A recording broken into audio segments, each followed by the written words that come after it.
வணக்கம் நேர்களே, நமது ஏலியன் பற்றிய தொடருக்கு உங்களை அன்புடன் வரவேற்கிறேன். தொடர்ந்து ஆராய்வோம். அண்டவெளி மர்மம். ஏலியன்கள் கற்பனையா, நிஜமா? காலங்காலமாக மனிதனை கவர்ந்த மர்மங்களில் ஒன்று அண்டவெளியின் இரகசியம் மிக்க பிரபஞ்சத்தில் நம் பூமி தனியாக இருக்கிறதா?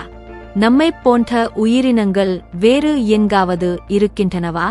இந்த கேள்விகளுக்கான பதில் இதுவரை கண்டறியப்படவில்லை என்றாலும் அறிவியல் ஆராய்ச்சி மற்றும் கற்பனை கதைகள் மூலம் ஏலியன்களைப் பற்றிய பல்வேறு கருத்துகள் உருவாகியுள்ளன.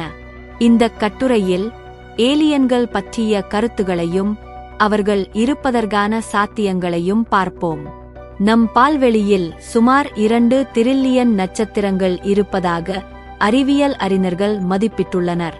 இந்த நட்சத்திரங்களில் பலவற்றைச் சுற்றி கிரகங்கள் இருப்பதற்கான ஆதாரங்கள் கிடைத்துள்ளன. இத்தனை கிரகங்களில் எங்காவது ஒரு கிரகத்தில் உயிர்கள் தோன்றுவதற்கான சூழல் இருக்குமா? இதுவே அறிவியல் ஆராய்ச்சியாளர்கள் ஆராய்ச்சி செய்து வரும் முக்கியமான கேள்வி.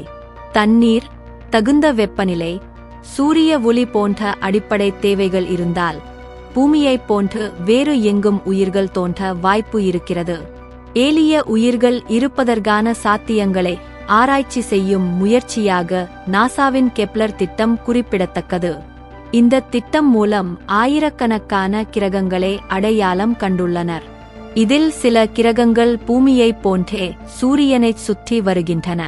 இவற்றை கல்வி பாட்டை கிரகங்கள் என்கிறார்கள். இந்த கல்வி பாடை கிரகங்களில் தண்ணீர் இருப்பதற்கான சாத்தியங்கள் இருப்பதாக கருதப்படுகிறது. அண்டவெளியில் மீத்தேன் வாயு, கரிம கல் போன்ற உயிர்கள் தோன்றுவதற்கு தேவையான மூலக்கூறுகள் கண்டறியப்பட்டுள்ளன.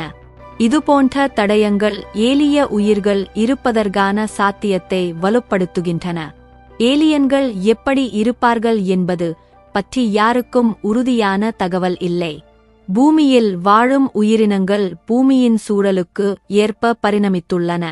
எனவே வேறு கிரகங்களில் உள்ள உயிரினங்கள் அந்த கிரகத்தின் சூழலுக்கு ஏற்ப பரிணமித்திருக்கும். இதைக் கொண்டு பார்க்கும்போது ஏலியன்கள் நம்மைப் போல் இருக்காமல் முற்றிலும் வேறு தோற்றத்துடன் இருக்கலாம். ஏலியன்களைப் பற்றிய கதைகள் பண்டைய காலத்திலிருந்தே உலகின் பல்வேறு பகுதிகளில் காணப்படுகின்றன. நமது இந்த காணொளி இத்துடன் நிறைவடைகிறது. உலகம் முதல் உள்ளூர் வரை நடக்கிற முக்கிய செய்திகளை காண உங்கள் ஆதரவை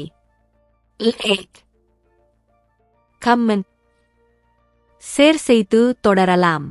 நன்றி, வணக்கம்.